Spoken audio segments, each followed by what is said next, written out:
You went on and got an MBA from the Haas School of Business at UC Berkeley, and you felt that there was a large gap in legal knowledge that you felt was essential for entrepreneurs.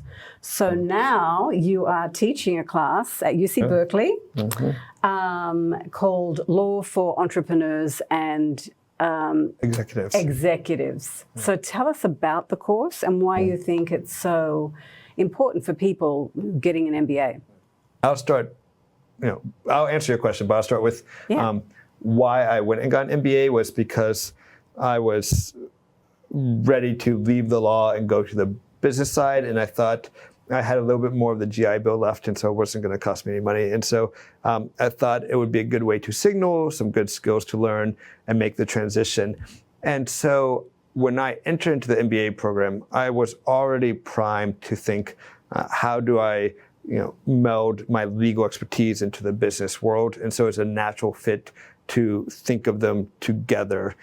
And when I was getting my MBA, a lot of my classmates were focusing on starting companies and coming and asking me questions.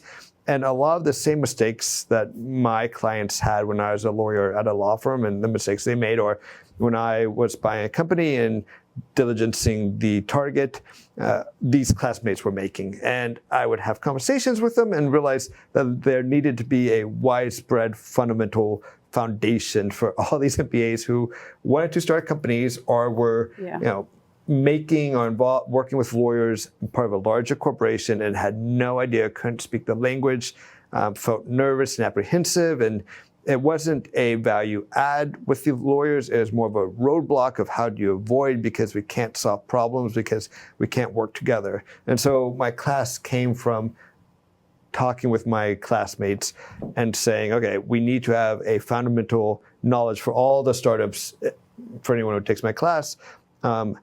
How do I leverage the law to make better strategic decisions, and how do I avoid key mistakes that I can't walk back? And then just getting comfortable and understanding the role the law can play. How do you work with lawyers as part of the business decision, business strategy, to be a value add? And so I've taught it for one semester. This year was the first year. It was fascinating. I loved it. I'll be teaching again next year, hoping to expand the course in both quantity and locations.